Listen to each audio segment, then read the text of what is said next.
अस्सलाम वालेकुम my dear students. I hope आप सब ठीक ठाक होंगे, बहुत खुश होंगे। आज हम बात करेंगे हाइपर सेंसिटिविटी के बारे में।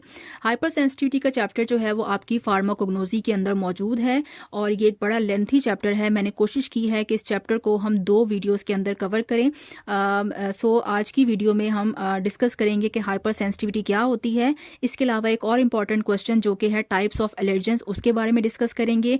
तीसरा हम इसके अंदर जो है वो डायग्नोसिस ऑफ एलर्जी को डिस्कस करेंगे। डायग्नोसिस ऑफ एलर्जी में हम यहाँ पे पढ़ेंगे कि ब्लड टेस्ट क्या होते हैं, स्किन टेस्ट क्या होते हैं और जनरल एग्जामिनेशन जो है वो किस तरह से की जाती है। इसके साथ साथ इस पूरे चैप्टर की जो पीडीएफ है वो आपको इसी वीडियो के डिस्क्रिप्शन में मिल जाएगी। आप जैसे ही डिस्क्रिप्शन ओपन करेंगे वहाँ पे आपको लिंक होगा, आप उस लिंक के ऊपर क्लिक करेंगे। हम बात करते हैं हाइपर सेंसिटिविटी के बारे में। लफ्ज़ हाइपर का मतलब होता है ज़्यादा और सेंसिटिविटी का मतलब होता है हसासियत। एक ऐसा अमल जिसमें इंसान की बॉडी जो है वो ज़रूरत से ज़्यादा हसास हो जाती है। उसकी बॉडी जो है वो मुख्तलिफ़ तरह के केमिकल रिएक्शंस करने लगती है जिसकी उसकी बॉडी को कतन तौर पर ज़रूरत नहीं होती और इन केमिकल रिएक्शंस के रिजल्ट में बॉडी जो है उसमें बहुत सारी बीमारियाँ पैदा होती हैं। इस तरह की कंडीशन को हम हाइपर सेंसिटिविटी कहते हैं। अगर हम इसको डिफ़ाइन करेंगे तो हम क्या लिखेंगे? Any undesirable reaction produce by the living body, कि अगर किसी भी जानदार की बॉडी में कोई ऐसा रिएक्शन हो रहा है जिसकी उसकी बॉडी को कतन ज़रूरत नहीं है, तो इस तरह के गैर ज़रूरी रिएक्शन को हम हाइपर सेंसिटिविटी कहते हैं। और हाइपर सेंसिटिविटी रिजल्ट में हमेशा बॉडी को कोई ना कोई नुकसान होता है, कोई ना कोई बीमारी जो है वो प्रोड्यूस होती है। देन आता है व्हाट इज़ एलर्जी। एलर्जी की जो टर्म है उसको सबसे पहले 1906 में एक साइंटिस्ट था जिसका नाम है वॉन पिरक्वेट। इसको आपने एमसीक्यू के हवाले से याद रखना है। इसने सबसे पहले एलर्जी की टर्म इंट्रोड्यूस करवाई।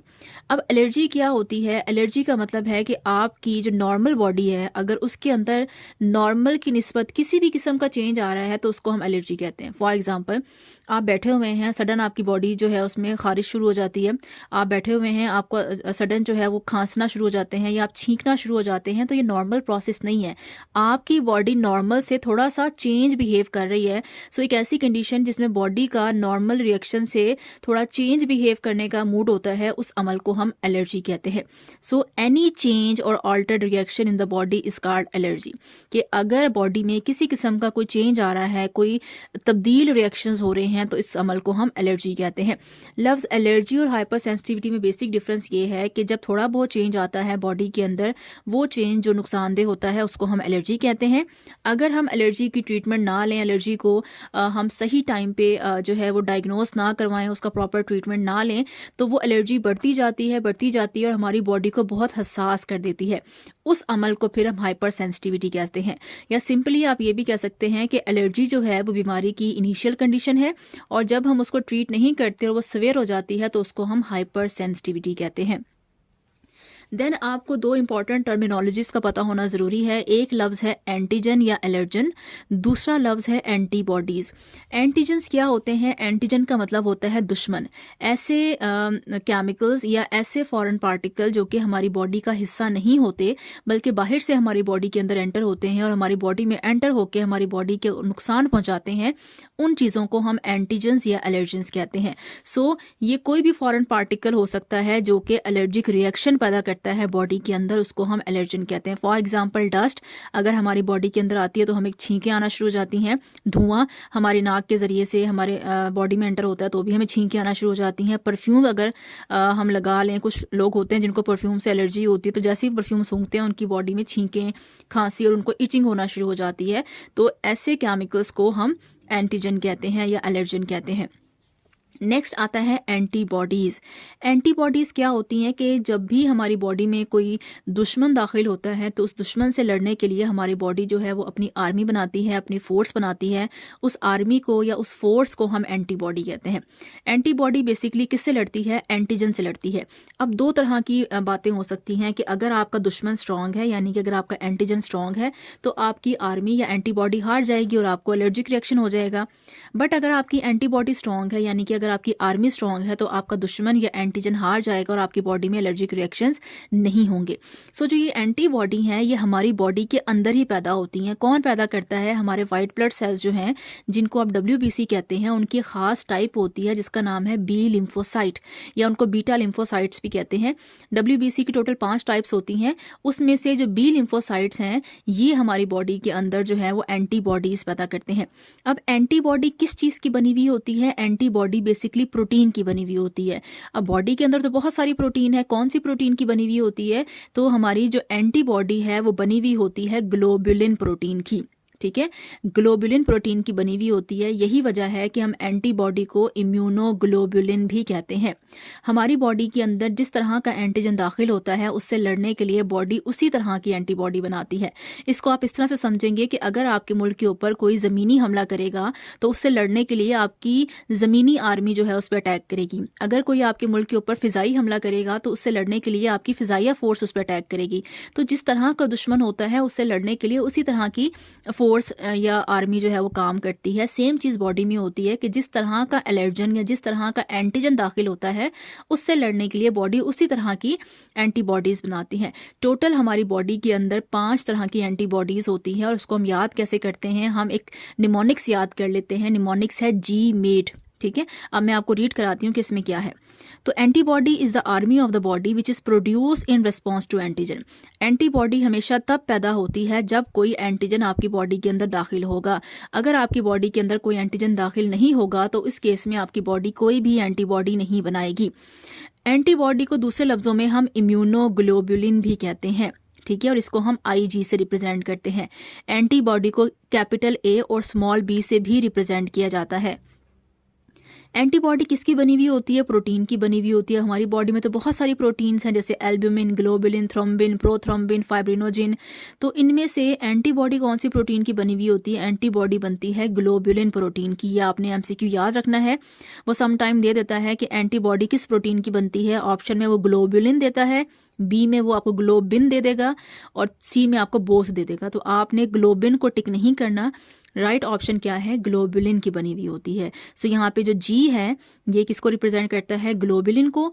I किसको रिप्रेजेंट करता है? इम्यूनो को। इम्यूनो मीन कुव्वत मुदाफ़ियत। एक ऐसी प्रोटीन जो कि कुव्वत मुदाफ़ियत पैदा करती है उसको हम इम्यूनोग्लोबुलिन कहते हैं। हमारे पास 5 तरह की एंटीबॉडीज़ होती हैं जिसको हम याद कैसे करते हैं? जी मेट। ठीक है, antibody G, antibody M, antibody A, antibody D और एंटीबॉडी E। इसकी जो डिटेल है वो मैंने ऑलरेडी बायोकेमिस्ट्री की प्लेलिस्ट में आप जाएंगे, सॉरी बायोकेमिस्ट्री की नहीं बल्कि माइक्रोबायोलॉजी की आप प्लेलिस्ट में जाएंगे, वहाँ पे एंटीबॉडीज़ की कंप्लीट एक वीडियो जो है मौजूद है। अगर आप जानना चाहते हैं कि कौन सी एंटीबॉडी क्या काम करती है तो वहाँ से जाके आप देख सकते हैं। अब एंटीबॉडी कौन प्रोड्यूस करता है? हमारे वाइट ब्लड सेल्स की खास टाइप होती है जिसका नाम है बी लिम्फोसाइट्स। ये हमारी बॉडी में एंटीबॉडीज़ पैदा करने का काम करते हैं। अब ये है कि हमारी बॉडी में जब भी एलर्जी होती है तो उसकी वजह से बॉडी के अंदर कौन कौन सी अलामात जाहिर होती हैं। सो हमने बॉडी के मुख्तलिफ ऑर्गन्स के नाम लिखे हैं जैसे कि नाक, आँखें, सांस की नाली, कान, स्किन और गैस्ट्रो इंटेस्टाइनल ट्रैक्ट जो कि हमारे मुंह से शुरू होता है।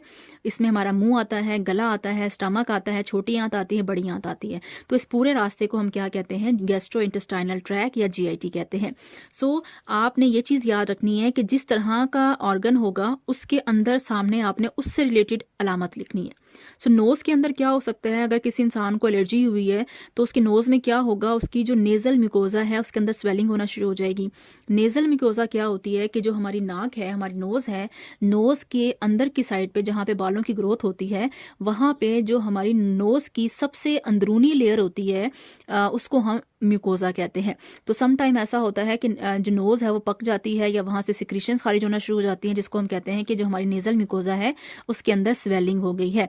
और इस टर्म को हम एक जो डेफिनेशन है उसको हम एक टर्म की सूरत में रिप्रेजेंट करते हैं, that is called allergic rhinitis. तो वो आपसे पूछ सकता है कि व्हाट इज़ एलर्जिक रिनाइटिस और ये किस ऑर्गन में होता है। तो आपको पता होना चाहिए कि एलर्जिक रिनाइटिस का मतलब है कि जो नाक की मेम्ब्रेन है उसके अंदर सोजिश पैदा हो जाए। और ये एलर्जिक रिनाइटिस बॉडी के किस ऑर्गन में होता है? नाक में होता है। देन आता है आइज़। अगर किसी को एलर्जी है तो उसकी आंखों पे क्या होगा, उसकी आंखों में रेडनेस हो सकती है, उसकी आंखों में खारिश हो सकती है, और इस अमल को हम क्या कहते हैं, इस अमल को हम कहते हैं एलर्जिक कंजक्टिवाइटिस। ठीक है, तो वो आपको ये टर्म देके पूछ सकता है कि एलर्जिक कंजक्टिवाइटिस किस ऑर्गन का इन्फेक्शन है, नोज़ का, आइज़ का, ईयर का, स्किन का। तो आपको पता होना चाहिए कि जो कंजक्टिवाइटिस है ये लफ्ज़ निकला है कंजक्टाइवा से। कंजक्टाइवा हमारी आँख की एक लेयर का नाम है। ठीक है, उस लेयर में अगर सोजिश हो जाए, लफ्ज़ TIS का मतलब होता है इन्फ्लेमेशन या सोजिश। सो अगर किसी भी लफ्ज़ के आखिर में TIS आ जाए तो उसका मतलब होता है सोजिश हो जाना, इन्फ्लेमेशन हो जाना। इन्फ्लेमेशन की बेसिकली 3 अलामात होती हैं कि उससे आपकी बॉडी में रेडनेस होती है, इचिंग होती है और स्वेलिंग होती है। ठीक है, ये 3 अलामात होती हैं। जिस 3 जगहों पे अगर किसी भी जगह पे अगर 3 अमल हो रहे हों तो उसको हम सोजिश या इन्फ्लेमेशन कहते हैं। सो ये भी आपने याद रखना है कि कंजक्टाइवा कहाँ से निकला है, आँख से, तो एलर्जिक कंजक्टिवाइटिस कहाँ होगा, आँख में होगा। फिर आता है एयरवेज में क्या प्रॉब्लम्स होती हैं। एयरवेज क्या होता है, जो सांस की नाली है जिसको हम ब्रोंक्यूज भी कहते हैं, उससे हम उसके अंदर क्या प्रॉब्लम होती है कि जो हमारी ब्रोंक्यूज है जब वो तंग हो जाती हैं तो उसको हम कहते हैं ब्रोंको कंस्ट्रिक्शन। नॉर्मली हमारी जो सांस लेने का पाइप होता है वो इस तरह से होता है। ठीक है, जब कोई भी चीज़ इसके अंदर आके स्टक हो जाती है तो पाइप छोटा हो जाता है। जब ये पाइप छोटा हो जाता है तो इसके अंदर से जो जो हवा है वो अच्छे से क्रॉस नहीं कर पाती। सारे तंग रास्ता हो गया, हवा प्रॉपर्ली क्रॉस नहीं कर पाएगी। जब हवा प्रॉपर क्रॉस नहीं कर पाएगी तो हमें सांस लेने में, ऑक्सीजन लेने में मुश्किल होगी। इसके साथ साथ हमें छींकी आना शुरू हो जाती हैं, हमें खांसी आना शुरू हो जाती है, एस्थमा हो जाता है। एस्थमा की बेसिक वजह क्या होती है कि जो हमारी एयरवेज हैं, जिन यानी कि हमारी जो सांस की नालियां हैं वो कैसी हो जाती हैं, वो तंग हो जाती हैं। और साथ साथ जब आपको सांस नहीं आता तो उसके रिजल्ट में आपको शॉर्टनेस ऑफ ब्रेथ हो जाती है, यानी कि सांस लेने में आपको मुश्किल आती है। सांस लेने में मुश्किल को हम किस टर्म से याद करते हैं, डिस्पीनिया कहते हैं। सो आपने ये टर्मिनोलॉजीज याद करनी है। वो कोई भी टर्मिनोलॉजी देके आपसे पूछ लेगा कि इसका क्या मतलब है और ये बॉडी के किस ऑर्गन में ये प्रॉब्लम होती है। पूछ लेगा डिस्पीनिया का क्या मतलब होता है, एलर्जिक कंजक्टिवाइटिस कहाँ होता है, एलर्जिक रिनाइटिस बॉडी के किस हिस्से में होता है। देन आता है ईयर्स। अगर किसी को एलर्जी है तो उसके कानों में क्या होगा, उसके कानों में दर्द होगा और इम्पेयर्ड हेयरिंग। इम्पेयर्ड मीन खराब हो जाना, हेयरिंग मीन सुनने की सलाहियत। सो उसके सुनने की जो सलाहियत है वो भी खराब हो सकती है। देन स्किन पे क्या इन्फेक्शन हो सकता है, स्किन पे उसके रैशेस हो सकते हैं, यानी कि स्किन लाल हो सकती है, स्किन के ऊपर इचिंग पेन हो सकता है। एक्जिमा, एक्जिमा मीन खारिश होना और स्किन के ऊपर दाने बनना। ठीक है, पानी वाले दाने बनते हैं और उनके अंदर खारिश होती है, उसे हम एक्जिमा कहते हैं। और इस तीनों टर्म्स को मिला के हम क्या कहते हैं, अर्टिकेरिया। तो बेसिकली अर्टिकेरिया का क्या मतलब है, दाने होना और उसके ऊपर बहुत ज़्यादा खारिश होना। तो ये अर्टिकेरिया कहाँ पर होता है, स्किन के अंदर होता है। ठीक हो गया। कंजक्टिवाइटिस कहाँ होता है, आइज में होता है। और लास्ट में आता है GIT, यानी कि हमारे मुंह से लेकर हमारी छोटी आंत और बड़ी आंत में क्या होगा, हमारे पेट में दर्द होगा, वोमिटिंग यानी उल्टी हो सकती है और डायरिया यानी कि मोशन जो है ये भी लग सकते हैं। अब ज़रूरी नहीं है कि एक ही इंसान के अंदर ये सारी की सारी अलामात हो रही होंगी। डिपेंड करता है कि किसकी बॉडी के अंदर किस जगह पे इन्फेक्शन हुआ है, किस जगह पे एलर्जी हुई है। अगर किसी को एलर्जी नोज़ में हुई है तो उसमें ये अलामात शो होंगी, बाकी नहीं होंगी। अगर किसी को आइज में एलर्जी हुई है तो उसको ये वाली अलामात शो होंगी, बाकी शो नहीं होंगी। अगर किसी को स्किन पे एलर्जी हुई है तो ये वाली अलामात शो होंगी, बाकी ज़रूरी नहीं है कि ये भी शो हों। तो जिस तरह की एलर्जी होती है उसी ऑर्गन से रिलेटेड आपको सिम्टम्स या अलामात जो हैं वो शो होती हैं। सेकेंड, आप ये भी याद रखेंगे कि तमाम जानदार जो हैं वो किसी एक चीज़ से एलर्जिक नहीं होते। यानी कि कुछ लोग ऐसे होते हैं जो कि अंडों से एलर्जिक होते हैं, वो अंडे नहीं खा सकते, लेकिन ऐसा कुछ लोगों में ही होता है। बाकी सब लोग जो हैं वो अंडे खा सकते हैं, उन्हें कोई इशू जो है वो अंडों से या दूध से नहीं होता। तो मुख्तलिफ दुनिया में जो मुख्तलिफ लोग हैं उनकी बॉडी जो है वो स्लाइटली एक दूसरे से डिफ़र करती है, जिसकी वजह से उनमें एलर्जिक रिएक्शंस भी डिफरेंट होते हैं। सो ये जो टॉपिक था यहाँ से यहाँ तक, ये सारा आपके MCQs के हवाले से इंपॉर्टेंट है, और इसको आपने MCQ के हवाले से, कॉन्सेप्ट के हवाले से याद करना है। अब आ जाते हैं एक मेन क्वेश्चन के ऊपर, जो कि अभी लास्ट टाइम जो 2024 का पेपर फार्मेसी टेक्नीशियन का लीक हुआ है, पेपर 2, उसके अंदर ये सवाल भी आया हुआ था कि right a note on the types of allergen. इसके अलावा ये सवाल इस पेपर के अलावा पिछले 2 दफ़ा और रिपीट हो चुका है। सो ये बड़ा इंपॉर्टेंट सवाल है कि एलर्जेंस की टाइप्स बताएं। एलर्जन हमने पहले डिफाइन कर दिया है कि एलर्जन क्या होता है। एलर्जन से मुराद थी कोई भी फॉरेन पार्टिकल जो कि हमारी बॉडी के अंदर एंटर होता है और हमारी बॉडी के अंदर एलर्जी पैदा करता है, उसको हम एलर्जन कहते हैं। देन आता है कि कुछ एग्जांपल्स दे दें कि कौन कौन सी चीज़ें हमारी बॉडी में एलर्जी पैदा कर सकती हैं। तो पोलन्स हमारी बॉडी में एलर्जी पैदा कर सकते हैं।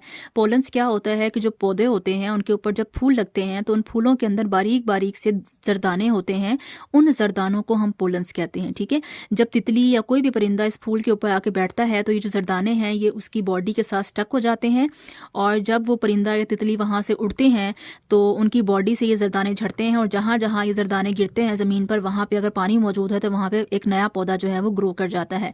तो कुछ लोगों को इन जरदानों से भी एलर्जी होती है क्योंकि ये बहुत हल्के होते हैं, बहुत लाइट वेट होते हैं। तो कुछ जरदाने ऐसे होते हैं जो हवा के अंदर ही सस्पेंडेड रहते हैं, घूमते रहते हैं, और जब लोग सांस लेते हैं तो उन लोगों की बॉडी के अंदर ये पोलन्स नाक के ज़रिए से दाखिल होते हैं, सांस के ज़रिए से, और उनके अंदर एलर्जी पैदा करते हैं। साथ साथ डस्ट या मिट्टी से कुछ लोगों को एलर्जी होती है, कुछ लोगों को कुछ खास किस्म की दवाइयों से एलर्जी होती है, कुछ लोगों को पौधों से एलर्जी होती है, कुछ लोगों को धुएं से एलर्जी होती है, कुछ लोगों को कुछ खास किस्म की फूड से एलर्जी होती है, और कुछ को खास किस्म के केमिकल से एलर्जी होती है। अब हम एलर्जेंस को 4 मुख्तलिफ तरह से डिवाइड करते हैं। बहुत आसान सी क्लासिफिकेशन है। पहले आपके पास आते हैं इनहेलेंट एलर्जेंस, सेकंड आते हैं इंजेस्टेंट एलर्जेंस, थर्ड आते हैं इंजेक्टेबल एलर्जेंस, और फोर्थ हमारे पास आते हैं कॉन्टैक्ट एलर्जेंस। ज़रूरी नहीं है कि आप यही तरतीब लिखेंगे, आप चाहें तो तरतीब आगे पीछे कर सकते हैं, वो टोटली आपके ऊपर डिपेंड करता है। इनहेल का मतलब क्या होता है? जब भी आप कोई चीज़ नाक के ज़रिए से अंदर लेके जाते हैं तो उसको हम कहते हैं इनहेल करना। सो ऐसे एलर्जन जो कि हमारी बॉडी में एंटर होते हैं थ्रू द नोज़, या नोज़ लिख लें या आप रेस्पिरेटरी ट्रैक लिख लें। रेस्पिरेटरी ट्रैक का मतलब होता है सांस लेने का रास्ता। सो ऐसे एलर्जन जो कि हमारी बॉडी में नाक के ज़रिए से या रेस्पिरेटरी ट्रैक के ज़रिए से दाखिल होते हैं, उनको हम क्या कहते हैं? उन्हें हम इनहेलेंट एलर्जेंस कहते हैं। साथ में आपने एग्जाम्पल देनी है, 2 से 3 आप एग्जाम्पल दे दें और 2 से 3 आप अलामत लिख दें। अब हम एग्जाम्पल क्या देंगे? हम एग्जाम्पल में वही चीज़ें लिखेंगे जो नोज़ के ज़रिए से एंटर हो सकती हैं। फॉर एग्जाम्पल परफ्यूम्स हो गए, स्मोक हो गई, डस्ट हो गई, पोलन्स हो गए, तमाम चीज़ें नाक के ज़रिए से दाखिल होती हैं।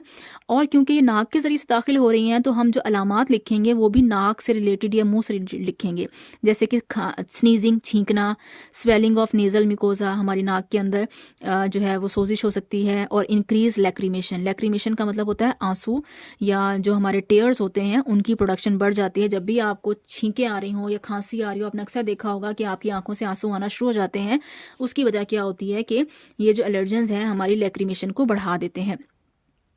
सेकंड एलर्जेंस जो हमारे पास आते हैं उनको हम कहते हैं इंजेस्टेंट एलर्जेंस। इंजेस्ट का मतलब होता है खाना। ऐसे एलर्जेंस जो कि आपकी बॉडी में दाखिल होते हैं बाय द फूड, और हम फूड कहाँ से लेते हैं? हम ओरल कैविटी से लेते हैं, मुंह के ज़रिए से फूड को खाते हैं। सो हम ये भी लिख सकते हैं कि ऐसे एलर्जेंस जो कि हमारी बॉडी में एंटर होते हैं थ्रू द ओरल कैविटी या थ्रू द माउथ, उनको हम इंजेस्टेंट एलर्जेंस कहते हैं। अब आपने एग्जाम्पल में देना है कि कौन सी चीज़ें मुंह के ज़रिए से जरासीम अपने अंदर लेकर आती हैं। फॉर एग्जाम्पल कुछ लोगों को दूध से एलर्जी होती है, अंडों से एलर्जी होती है, गंदम से एलर्जी होती है, मछली से एलर्जी हो सकती है, और पीनट्स या मूंगफली से एलर्जी हो सकती है। ये एलर्जी सबको नहीं होती, कोई 1000 में से कोई एक आध बंदा होता है जिनको इससे एलर्जी होती है, बट क्योंकि ये एलर्जी एग्जिस्ट करती है तो हमें इसके बारे में नो हाउ होना बहुत ज़रूरी है। फिर आता है सिम्टम्स। अब क्योंकि हमारे पास जो जरासीम है या जो एलर्जन है वो मुंह के ओरल कैविटी से दाखिल हो रहा है। सो ओरल कैविटी से क्योंकि दाखिल हो रहा है तो हम अलामात भी किससे लिखेंगे? जीआईटी से रिलेटेड लिखेंगे, जैसे कि हमें उल्टी हो सकती है, डायरिया हो सकता है, और हमारे पेट के अंदर क्रैम्प्स पड़ सकते हैं, बल पड़ सकते हैं, पेट में मुड़ उठ सकते हैं। फिर आता है इंजेक्टेबल एलर्जेंस। इंजेक्शन से मुराद होती है वो चीज़ जो डायरेक्ट आपके ब्लड में जाके एंटर होती है, उसको हम इंजेक्शंस कहते हैं। सो ऐसे एलर्जन जो कि हमारी बॉडी में कहाँ से एंटर होते हैं? जो कि हमारी बॉडी में एंटर होते हैं और डायरेक्ट हमारे ब्लड में एंटर होते हैं, उनको हम इंजेक्टेबल एलर्जेंस कहते हैं। सो ऐसे एलर्जेंस जो कि एंटर होते हैं बॉडी में डायरेक्टली थ्रू द ब्लड, किसके ज़रिए से दाखिल होते हैं? ब्लड के ज़रिए से। फॉर एग्जाम्पल आपको किसी कीड़े ने काट लिया है, या किसी आपको इंसेक्ट ने काट लिया है, या आपने कोई दवाई का इंजेक्शन लगाया है और वो इंजेक्शन आपकी बॉडी के अंदर रिएक्शन कर गया है, तो इस केस में, इन दोनों केस में जो जरासीम है या जो एलर्जन है वो डायरेक्ट कहाँ जाएगा? आपके ब्लड के अंदर जाएगा। सो इस तरह के एलर्जन को हम क्या कहेंगे? कि ये इंजेक्टेबल एलर्जन है। अब क्योंकि ये इंजेक्टेबल एलर्जन है तो इससे हमारी बॉडी में क्या क्या अलामात ज़ाहिर होंगी? कि अगर ये एलर्जन बहुत स्ट्रॉन्ग है, बहुत नुकसानदेह नुकसानदेह केमिकल है, तो उसके रिजल्ट में हमारी लॉस ऑफ कॉन्शियसनेस हो सकता है, यानी कि कॉन्शियसनेस होता है आगाही या आपका जागना, तो आपकी बेदारी जो है वो ख़त्म हो सकती है, इंसान बेहोश हो सकता है। या आप ये भी लिख सकते हैं अनकॉन्शियसनेस, बंदा जो है वो बेहोश हो सकता है, उसको पेन होगा और इचिंग इन द बॉडी, जहाँ जहाँ ब्लड मूव करेगा, क्योंकि जो ब्लड है उसके अंदर जरासीम है, एलर्जन है, तो जहाँ जहाँ वो एलर्जन मूव करेगा वहाँ वहाँ पे आपको खारिश होना पूरी बॉडी में शुरू हो जाएगी। और लास्ट में हमारे पास आता है कॉन्टैक्ट एलर्जन्स क्या होते हैं। ये वो एलर्जेंस होते हैं जो कि हमारी नाम बता रहा है कॉन्टैक्ट, जो कि हमारे टच में आते हैं किस चीज़ के साथ, हमारी स्किन की सरफेस के। तो ऐसे एलर्जन जो कि हमारी स्किन के साथ टच में आते हैं और हमें एलर्जी पैदा करते हैं, उनको हम कहते हैं कॉन्टैक्ट एलर्जेंस। जैसे कि ज्वेलरी, आपने देखा होगा कि कुछ लोगों को ज्वेलरी से एलर्जी होती है, वो गोल्ड के अलावा या डायमंड के अलावा कोई चीज़ नहीं पहन सकते। अगर उन्होंने घड़ी पहन ली है तो उनके हाथ पे वैसा ही घड़ी का निशान बन जाता है, या अगर वो रिंग पहन लेते हैं या वो नेकलेस पहन लेते हैं तो उनकी बॉडी पे उसी स्टाइल का एलर्जी हो जाती है। आपने ये भी देखा होगा कुछ लोग जब मेहंदी लगाते हैं तो मेहंदी के अंदर भी केमिकल होते हैं, क्योंकि मेहंदी आपकी स्किन के साथ टच में आती है, तो जैसे ही वो आपकी स्किन के साथ टच में आती है थोड़ी देर के बाद आपकी स्किन के ऊपर जो है वो इचिंग होना शुरू हो जाती है, पेन होना शुरू हो जाता है और स्किन स्वेल होना शुरू हो जाती है। तो इस तरह के एलर्जेंस को हम कहते हैं कॉन्टैक्ट एलर्जेंस। इसके अलावा कॉस्मेटिक्स, जो हम मुख्तलिफ किस्म की क्रीम्स, लोशन, पाउडर्स लगाते हैं, कुछ लोगों को उससे भी एलर्जी होती है।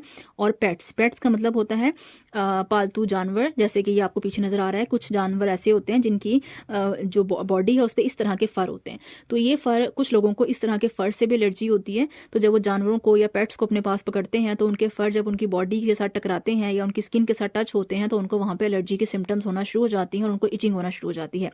और लास्ट में हम बताएंगे कि इसकी सिम्टम्स क्या होती हैं, कि अगर हमारे कॉन्टैक्ट एलर्जी होगी तो हमारी स्किन के ऊपर इन्फेक्शन होगा, हमें रेडनेस हो जाएगी, इचिंग हो जाएगी और वहाँ पे हमें रैशेस होना शुरू हो जाएंगे। सो यहाँ पे हमारा एक क्वेश्चन जो है वो ख़त्म होता है, जो कि था टाइप्स ऑफ एलर्जन। अब हम आते हैं एक और मेन क्वेश्चन की तरफ, जो कि है डायग्नोसिस ऑफ एलर्जी। कि अगर कोई पेशेंट आपके पास आता है और वो आप कैसे आइडेंटिफाई करेंगे कि उसको एलर्जी है या उसको एलर्जी नहीं है। तो बेसिकली एलर्जी की डायग्नोसिस जो है वो 3 तरह के स्टेप्स में की जाती है। सबसे पहले हम जनरल एग्जामिनेशन करते हैं, डॉक्टर जो है उसका जनरल एग्जामिनेशन करता है, देन उसका जो है वो स्किन टेस्ट किया जाता है, और इसके अलावा हम ब्लड टेस्ट भी कर सकते हैं। ठीक है, तो ये 3 तरीके हैं जिसके ज़रिए से हम आइडेंटिफाई करते हैं कि पेशेंट को एलर्जी है या पेशेंट को एलर्जी नहीं है। सो वो आपसे पेपर में ये भी पूछ सकता है कि right a note on diagnosis of allergy, तो फिर आपको तीनों को थोड़ा थोड़ा एक्सप्लेन करना पड़ेगा। या वो आपसे पेपर में पूछ सकता है write a note on skin test, तो सिर्फ आप स्किन टेस्ट बताएंगे। या वो आपसे पूछ सकता है write a note on blood test, तो फिर आप सिर्फ ब्लड टेस्ट बताएंगे। तो ये मुख्तलिफ तरह से आपसे वो क्वेश्चन पूछ सकता है। सबसे पहले बात करते हैं जनरल एग्जामिनेशन। जनरल एग्जामिनेशन क्या होता है कि नॉर्मल क्या बातें करते हैं। जब आप किसी डॉक्टर के पास जाते हैं और आप उसे कहते हैं जी मुझे एलर्जी है, तो डॉक्टर आपसे किस तरह से कम्युनिकेट करना शुरू करता है। सबसे पहले जैसे ही आप डॉक्टर के पास जाते हैं, डॉक्टर क्या करता है, डॉक्टर आपका नाम पूछता है, आपकी एज पूछता है, आपसे पूछता है कि आपको क्या मसला है। आप बताते हैं जी मुझे एलर्जी है, मुझे खारिश होती है, मुझे इचिंग होती है, मेरी स्किन जो है वो रेड हो जाती है। फिर वो आपसे पूछता है कि आप कहाँ पे रहते हैं, कहाँ पे काम करते हैं। कहाँ पे रहने से मुराद क्या होती है, वो आपसे ये क्यों पूछता है। वो इसलिए पूछता है ताकि उसको आइडिया हो जाए कि कहीं ये बंदा किसी ऐसे एनवायरनमेंट में तो नहीं रहता जहाँ पे पोलन्स बहुत ज़्यादा हैं। यानी अगर ये देहात में रहता है तो वहाँ पे फूल बहुत ज़्यादा होते हैं, फूल ज़्यादा हैं, तो वो आइडिया लगा सकता है कि इसको पोलन से एलर्जी है। या ये किसी देहात में रहता है तो वहाँ पे डस्ट बहुत ज़्यादा है, डस्ट ज़्यादा है तो उसको मिट्टी से एलर्जी हो सकती है।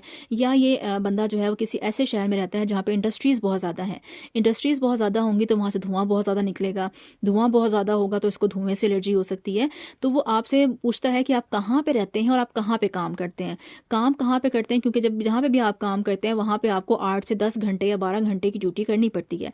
अगर आप किसी ईंटों के भट्टे में काम करें तो ऑब्वियसली वहाँ पे धुआं होगा, आपको एलर्जी हो सकती है। या आप कहीं पे जो है एटॉमिक एनर्जी में काम कर रहे हैं तो वहाँ पे आपको रेडिएशन से एलर्जी हो सकती है। या आप जो है वो किसी केमिकल की फैक्ट्री में काम कर रहे हैं तो आपको केमिकल से एलर्जी हो सकती है। आप किसी फर्नीचर की दुकान पर काम कर रहे हैं तो फर्नीचर का बुरादा उड़ता है, उससे आपको एलर्जी हो सकती है। तो वो आपसे मुख्तलिफ तरह के क्वेश्चन पूछता है और ये जानना चाहता है कि बेसिकली आपकी बॉडी में क्या वजह है जिसकी वजह से आपको एलर्जी हो रही है। इसके साथ साथ वो आपकी मेडिकल केस हिस्ट्री भी लेता है। मेडिकल केस हिस्ट्री क्या होती है, वो आपसे पूछता है कि आपको कोई और बीमारी तो नहीं है, आप पहले से किसी और इशू की दवाई तो नहीं खा रहे, ताकि जब भी वो आपको दवाई दे तो वो इस चीज़ का ख्याल रखे कि इस बंदे की बॉडी में ये मसाइल हैं, लिहाजा मैंने इसको बहुत केयरफुली दवाई देनी है जो कि इसकी बॉडी के फला ऑर्गन के ऊपर जो है वो किसी किस्म की कोई ख़राबी पैदा ना करे। जो मेडिकल केस हिस्ट्री होती है ये सारे डॉक्टर्स आपसे पूछते हैं। वो इसलिए पूछते हैं क्योंकि मेडिकल केस हिस्ट्री जो है है वो डायग्नोसिस की बैकबोन होती है। यानी कि जो केस हिस्ट्री है वो किसी भी डायग्नोसिस की रीढ़ की हड्डी की मानंद होती है।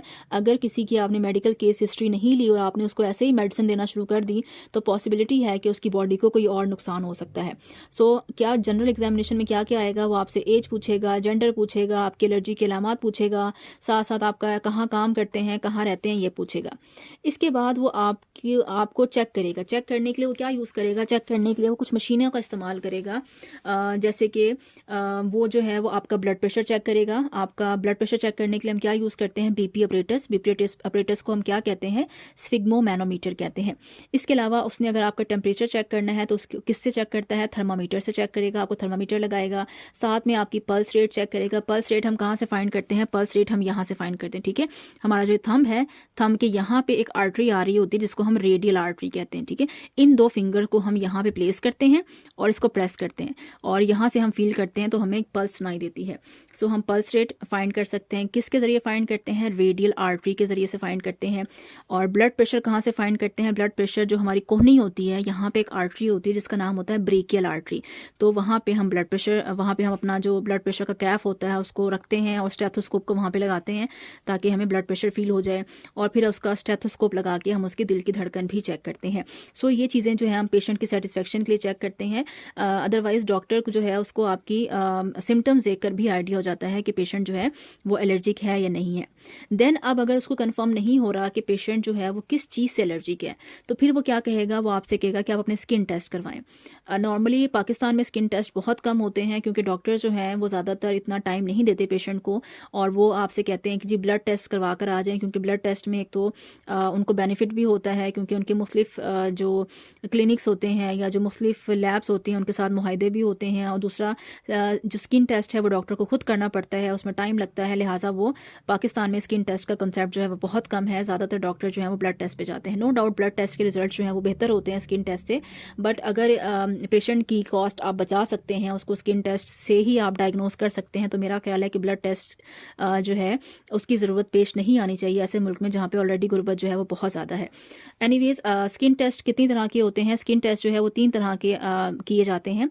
एक होता है स्क्रैच टेस्ट, एक होता है पैच टेस्ट और एक होता है इंट्राडर्मल टेस्ट। अभी बहुत आसान से टेस्ट है, इसमें फ़र्क क्या है। लफ्ज़ स्क्रैच का मतलब क्या होता है, किसी भी चीज़ को छीलना। ठीक है, स्क्रैच जैसे आपको याद होगा कि थोड़ा सा पुराने दौर में जाएं तो हमारे पास जो यूफ़ोन थे उसके कार्ड्स आते थे जिसके ऊपर नंबर लिखा होता था। हम कार्ड को स्क्रैच करते थे और नंबर लेके अपने मोबाइल में हम बैलेंस वगैरह लोड करते थे। सो इसी तरह से स्किन को भी स्क्रैच किया जाता है या उसको प्रिक किया जाता है। प्रिक का मतलब होता है चुभोना। किसी भी चीज़ को अगर आप स्किन पे, यानी फॉर एग्जाम्पल स्किन है, इसके ऊपर अगर आप कोई चीज़ प्रिक चुभो रहे हैं तो उसको कहते हैं प्रिक करना। ठीक है, किसी भी चीज़ को चुभोना। अब हमने करना क्या है कि हमने जो हमारे पास किट होती है, हमारे पास लेबॉर्ट्री में या डॉक्टर्स के पास एक एलर्जी को टेस्ट करने के लिए किट होती है। उस किट के अंदर बेसिकली हमारे पास मुख्तलिफ तरह के जरासीम मौजूद होते हैं। उसके बाद मेंशन होता है कि इस बॉटल के अंदर पोलन्स मौजूद हैं, इस बॉटल के अंदर जो है वो फॉर एग्ज़ाम्पल डस्ट मौजूद है, इस बॉटल के अंदर जो है वो और क्या हो सकता है, परफ्यूम मौजूद है, इस बॉटल के अंदर जो है वो, इस मुख्तलिफ तरह के हमारे पास जरासीम जो है वो डिफरेंट बॉटल्स के अंदर मौजूद होते हैं। हम क्या करते हैं, बॉडी की स्किन के मुख्तलिफ एरियाज़ लेते हैं। फॉर एग्जांपल स्किन का ये वाला मुख्तलिफ एरियाज़ आप ले लेंगे, यहाँ पे पोलन्स डाल देंगे, यहाँ पे आप जो है वो क्या डाल दें जी, यहाँ पे आप परफ्यूम्स लगा दें, यहाँ पे आप जो है वो क्या लगा, डस्ट लगा दें। ठीक है, और उसके बाद क्या करेंगे, ये आप सिरिंज लेंगे, एक स्टेराइल सिरिंज लेंगे और यहाँ पे हमने मुख्तलिफ जगहों पे क्योंकि चीज़ें अप्लाई की हैं, फिर हम सिरिंज के ज़रिए से उसको हल्का हल्का स्क्रैच करेंगे। जहाँ पे हमने एक जरासीम लगाया है उसको अलग सिरिंज से स्क्रैच करेंगे, उसके बाद उस सिरिंज को वेस्ट कर देंगे, फिर दूसरी सिरिंज लेंगे और जहाँ पे हमने दूसरा जरासीम लगाया है वहाँ से उसको स्क्रैच करेंगे, फिर उसको वेस्ट कर देंगे, फिर हम तीसरी सिरिंज लेंगे और उससे तीसरी वाली स्किन को हम क्या करेंगे, स्क्रैच करेंगे। जितने ज़्यादा जरासीम आपको डाउट है कि इसको इससे एलर्जी हो सकती है, इससे एलर्जी हो सकती है, इससे एलर्जी हो सकती है, उतने ज़्यादा जो हमारे पास जरासीम है वो हम इंसान की स्किन के ऊपर लगाते हैं और उनको मुख्तलिफ नीडल्स की मदद से स्क्रैच करते हैं और फिर स्किन को 10 से 15 मिनट के लिए छोड़ देते हैं। उसके बाद होता क्या है कि 10 से 15 मिनट के बाद जिस जगह पे स्किन में स्वेलिंग होना शुरू हो जाए, रेडनेस होना शुरू हो जाए, जिस जगह पे पेन होना शुरू हो जाए, तो इसका मतलब है पेशेंट जो है वो उसी वाले जरासीम से एलर्जिक है। सो बड़ा सिंपल सा टेस्ट है कि एक ड्रॉप एलर्जन ले लें, स्किन के ऊपर रखें और उसको जेंटली स्क्रैच करें, यानी बहुत ज़ोर ज़ोर से आपने ऐसे स्किन को रब नहीं करना, आपने उसको हल्का हल्का नीडल की मदद से स्क्रैच करना है। और निडल कैसी होनी चाहिए, स्टेराइल निडल होनी चाहिए। Take 5 minute, this test take about 15 minute. उसके बाद 15 मिनट के लिए छोड़ देंगे क्योंकि इस टेस्ट को रिजल्ट आने में 15 मिनट लगते हैं। अगर आपकी स्किन रेडनेस हो जाती है, इचिंग शो करती है, स्वेलिंग शो करती है, तो इसका मतलब है टेस्ट पॉजिटिव है और पर्सन जो है वो उस एलर्जन से क्या है, एलर्जी के लिहाजा आप उसको कहेंगे कि अब आपने ज़िंदगी में इस चीज़ को अवॉइड करना है। या आपको परफ्यूम से अगर एलर्जी है तो आप ज़िंदगी में परफ्यूम का इस्तेमाल ना करें। अगर आपको डस्ट से एलर्जी है तो आप कोशिश करें कि डस्ट जो है उसको अवॉइड करें। या अगर आपको किसी केमिकल से एलर्जी है तो उस केमिकल को अपनी ज़िंदगी से निकाल दें। उसके बाद हमारे पास आता है पैच टेस्ट। पैच टेस्ट क्या होता है, ये भी सेम ही होता है जैसे आपने घरों में कभी सनी प्लास का इस्तेमाल किया होगा कि हमें कहीं पे अगर चोट लगती है तो हमारे पास एक पैच नुमा स्ट्रक्चर होता है जिसको हम अपनी स्किन के ऊपर चिपका देते हैं ताकि हमारी स्किन जो है प्रोटेक्टेड रहे। इसी तरह के बने बनाए पैच जो है वो हमें मार्केट में मिल जाते हैं। उन पैच के ऊपर एलर्जन चिपके हुए होते हैं। किसी पैच के ऊपर पोलन होगा, किसी के ऊपर डस्ट होगी, किसी के ऊपर परफ्यूम होगा, किसी के ऊपर केमिकल होगा। मुख्तलिफ पैचेस होते हैं और उनके ऊपर मुख्तलिफ जो एलर्जेंस होते हैं उनको चिपकाया हुआ होता है। डॉक्टर क्या करता है, एक पैच खोलता है और उसको आपकी स्किन के ऊपर चिपका देता है, फिर दूसरा पैच खोलता है उसको आपकी स्किन के ऊपर चिपका देता है। इस तरह से 6-7 जितने भी उसको डाउट है कि इसको इस चीज़ से एलर्जी होती है, हो सकती है, स्किन को लेबल करता जाता है कि यहाँ पे मैंने ये वाला पैच चिपकाया है, यहाँ पे मैंने एलर्जन पोलन का चिपकाया है, यहाँ पे मैंने डस्ट का चिपकाया, और उसको स्किन को लेबल करता जाता है और आपकी स्किन को 15 मिनट के लिए छोड़ देता है। 15 मिनट बाद आपको जिस जगह पे आप पैच को हटाएंगे, जिस जगह से आपको इचिंग होना शुरू हो जाए, पेन होना शुरू हो जाए या आपकी स्किन रेड होना शुरू हो जाए, तो इसका मतलब है कि आपको उसी वाले जो एलर्जन है या जो एंटीजन है आपको उसी से क्या है, एलर्जी है। तो सेम ही बात है, बस उसमें हमने क्या किया था, एलर्जन बॉडी में स्किन के ऊपर डाल के उसको स्क्रैच किया था। इसमें हमने क्या किया है, इसके अंदर हमने पैच की फॉर्म में एलर्जन को स्किन के ऊपर चिपका के छोड़ दिया है 15 मिनट के लिए। और उसके बाद हमने देखा है कि स्किन पे कब कहाँ पे जो है वो हमें एलर्जी की अलामात शो हुई हैं। लास्ट हमारे पास आता है इंट्राडर्मल टेस्ट। इंट्राडर्मल टेस्ट जैसे कि नाम बता रहा है कि ये हम डर्मस के अंदर लगाते हैं। डर्मस क्या होती है, जो हमारी स्किन है, ये सपोज हमारी स्किन है, हमारी स्किन की 3 लेयर होती है। जो सबसे ऊपर वाली लेयर है इसको एपिडर्मस कहते हैं, इसको हटाएंगे तो नीचे एक और लेयर है जिसको आप डर्मस कहते हैं, उससे हटाएंगे तो नीचे एक और लेयर है जिसको हम हाइपोडर्मस या सबकुटेनियस कहते हैं। तो जो इंट्राडर्मल टेस्ट है वो एपिडर्मस पे भी किया जा सकता है जो कि स्किन की पहली लेयर है, या जो स्किन के इसके नीचे की लेयर होती है जिसको हम डर्मस कहते हैं, वहाँ पर भी ये टेस्ट जो है परफॉर्म किया जा सकता है। सो हमने करना क्या होता है, इसको हमने इंजेक्शन की फॉर्म में स्किन के अंदर अप्लाई करना होता है। इससे पहले जो टेस्ट हमने पढ़े हैं उसके लिए हमें इंजेक्शन स्किन के अंदर इंसर्ट नहीं करना पड़ा था, हमने स्किन की सरफेस के ऊपर टेस्ट किया था। इसमें हम क्या करेंगे, हमारे पास मुख्तलिफ बॉटल्स होती हैं जिसके अंदर एलर्जेंस मौजूद होते हैं। किसी के अंदर पोलन्स हैं, किसी के अंदर डस्ट है, किसी के अंदर परफ्यूम है, किसी के अंदर स्मोक है। तो इस तरह के एलर्जन हमारे पास बॉटल्स की फॉर्म में होते हैं। हम उसमें से एलर्जन लेते हैं और उसको मिक्स करते हैं, किसके साथ, एक सॉल्वेंट के साथ। वो सॉल्वेंट कैसा होना चाहिए, वो सॉल्वेंट कोई ऑयल होना चाहिए, कोई फैट होनी चाहिए, ठीक है। तो हमने एलर्जन को पानी के साथ मिक्स नहीं करना, ये आपने एमसीक्यू याद रखना है। एलर्जन को हमने मिक्स किसके साथ करना है, एलर्जन को हमने मिक्स करना है फैट के साथ। वजह क्या होती है कि जो हमारे सेल्स की मेम्ब्रेन होती है वो भी लिपिड्स की बनी हुई होती है, फैट्स की बनी हुई होती है, लिहाजा ये एलर्जन जो है वो आसानी से हमारी स्किन के अंदर या हमारे सेल के अंदर एंटर हो सकता है और हमें रिजल्ट्स दे सकता है। अब आप सॉल्वेंट क्या क्या यूज़ कर सकते हैं, आप ईथर भी यूज़ कर सकते हैं, एसीटोन भी यूज़ कर सकते हैं, अल्कोहल भी यूज़ कर सकते हैं। आपने क्या करना है, फैट ले लेनी है, कोई भी फैट सॉल्युबल सॉल्वेंट ले लेंगे, उसके अंदर हम एलर्जन डाल के उसको अच्छे से मिक्स कर लेंगे।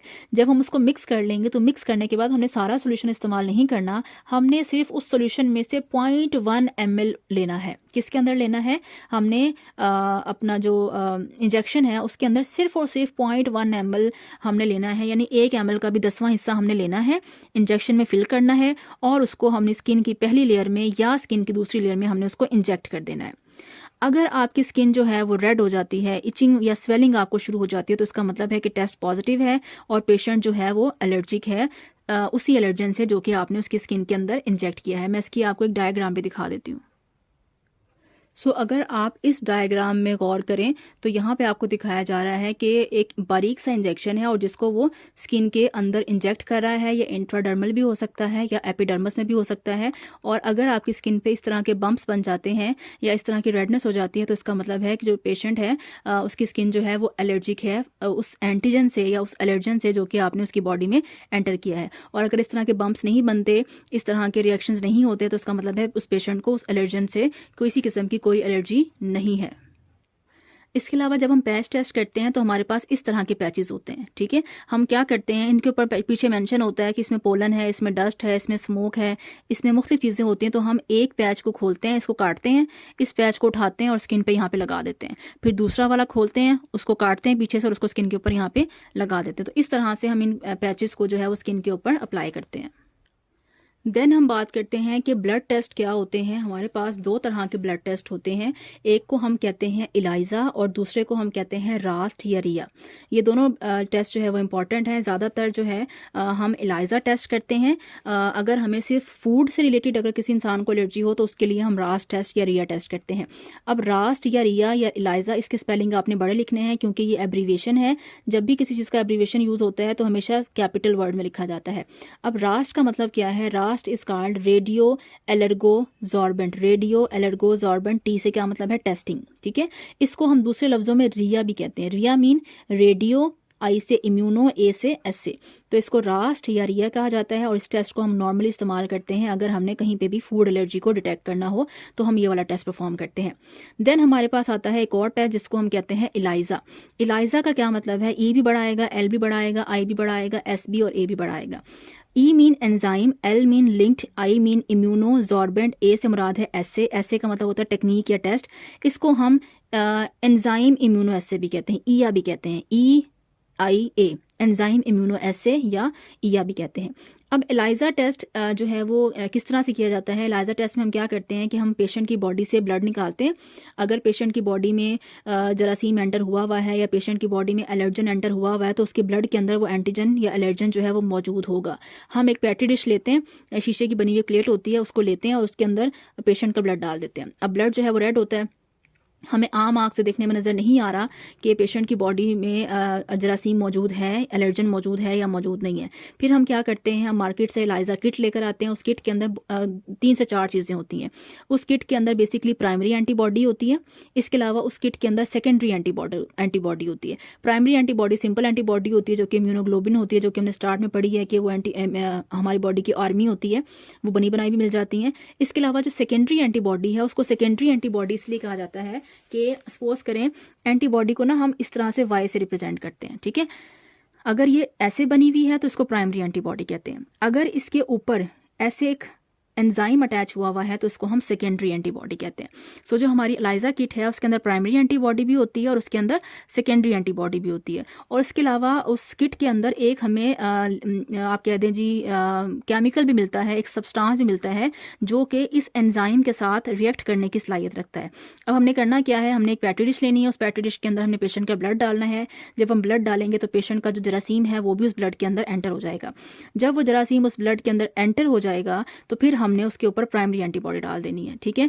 जैसे ही प्राइमरी एंटीबॉडी डालेंगे, अगर पेशेंट के ब्लड के अंदर एंटीजन मौजूद है, मैं इसको यहाँ पे ड्रॉ भी करके दिखाती हूँ।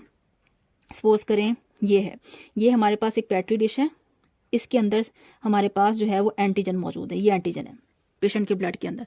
अब क्या होगा कि जैसे ही आपने ब्लड डाला, ब्लड के अंदर एंटीजन गया, फिर आपने एलाइज़ा किट में से एंटीबॉडी डाली, उसे हम क्या कहेंगे, उसे हम कहेंगे प्राइमरी एंटीबॉडी। वो प्राइमरी एंटीबॉडी जाकर इस तरह से इस एंजाइम के साथ अटैच हो जाएगी, ठीक है। उसके बाद हम क्या करेंगे, उसके बाद हम सेकेंडरी एंटीबॉडी डालेंगे, ये वाली। वो जो सेकेंडरी एंटीबॉडी है वो जाके इस तरह से प्राइमरी एंटीबॉडी के साथ अटैच हो जाएगी। तो प्राइमरी एंटीबॉडी, सेकेंडरी एंटीबॉडी और एंजाइम जो है, एंटीजन जो है वो आपस में क्या बना लेंगे, कॉम्प्लेक्स बना लेंगे। और आखिर में हम क्या ऐड करेंगे, आखिर में हम वो केमिकल ऐड करेंगे जो कि उस किट के अंदर मौजूद है। जैसे ही हम वो केमिकल ऐड करेंगे, वो केमिकल जाके इस एंजाइम के साथ रिएक्शन करेगा। इस एंजाइम के रिएक्शन की वजह से पूरे ब्लड का कलर जो है वो चेंज हो जाएगा। अगर ब्लड का कलर चेंज हो जाता है तो इसका मतलब है कि टेस्ट पॉजिटिव है और पेशेंट जो है वो एलर्जिक है, ठीक है। क्योंकि ये जो एंजाइम है ये उसी वक्त कलर चेंज करता है जब ये प्राइमरी एंटीबॉडी और एंटीजन के साथ अटैच होता है। अगर मैं एक दूसरी टेस्ट ट्यूब ले लूँ जिसके अंदर, या मैं दूसरी पेट्री डिश ले लूँ जिसमें एक और पेशेंट का ब्लड है लेकिन उसको एलर्जी नहीं है, जब उसको एलर्जी नहीं है तो उसकी बॉडी में कोई एंटीजन भी नहीं है। जब उसकी बॉडी में कोई एंटीजन नहीं है या ब्लड में एंटीजन नहीं है, हमने ब्लड डाला, ब्लड में कोई एंटीजन नहीं था, फिर हम क्या डालेंगे, हमें नज़र नहीं आ रहा कि एंटीजन है या नहीं है, हमने फिर प्राइमरी एंटीबॉडी डाल दी। फिर हमने क्या कर दिया, हमने सेकेंडरी एंटीबॉडी डाल दी, उसने जाके प्राइमरी एंटीबॉडी के साथ बाइंड कर गई। लेकिन अब ये जो बाइंडिंग है ये वीक बाइंडिंग है, क्योंकि एंटीजन अगर होता तो ये कॉम्प्लेक्स बनता, कॉम्प्लेक्स स्ट्रक्चर बनता। फिर हम जब अगर केमिकल इसके अंदर डालेंगे तो वो केमिकल जाके इस एंजाइम के साथ रिएक्ट नहीं करेगा, क्योंकि वो केमिकल एंजाइम के साथ उसी वक्त रिएक्ट करता है जब प्राइमरी एंटीबॉडी किससे अटैच होती है, किसी भी एंटीजन से अटैच होती है। लिहाजा इस पेशेंट के बॉडी के अंदर भी हमने सेम प्रोसीजर परफॉर्म किया, इसकी बॉडी के अंदर भी हमने सेम प्रोसीजर परफॉर्म किया। इसकी बॉडी में जब हमने प्रोसीजर परफॉर्म किया तो ब्लड का कलर चेंज नहीं होगा, ब्लड रेडी रहेगा, तो टेस्ट नेगेटिव है। इसकी बॉडी के अंदर जब हमने प्रोसीजर परफॉर्म किया तो क्योंकि एंटीजन था, एंटीजन प्राइमरी एंटीबॉडी के साथ बाइंड करेगा, प्राइमरी एंटीबॉडी सेकेंडरी एंटीबॉडी के साथ बाइंड करेगी, ये कॉम्प्लेक्स बन जाएगा। जब हम केमिकल डालेंगे या सब्सटेंस डालेंगे तो वो इस एंजाइम से रिएक्ट करेगा, एंजाइम से रिएक्ट करेगा तो ब्लड का कलर चेंज हो जाएगा, और ब्लड का कलर चेंज होने का मतलब ये है कि पेशेंट की बॉडी जो है वो एलर्जिक है इस चीज़ से। सो आई थिंक वीडियो जो है वो बहुत बड़ी हो गई है। हमारे पास एक टॉपिक रहता है that is treatment of allergy, वो इंशाल्लाह फिर हम नेक्स्ट वीडियो में पढ़ेंगे। आई होप ये वीडियो आपको पसंद आई होगी, लेक्चर आपने अच्छे से सुना होगा। अगर आपको वीडियो पसंद आई है तो प्लीज़ वीडियो को लाइक करें, चैनल को सब्सक्राइब करें और इसे अपने फ्रेंड्स के साथ ज़रूर शेयर करें। Thank you so much. अल्लाह हाफिज़।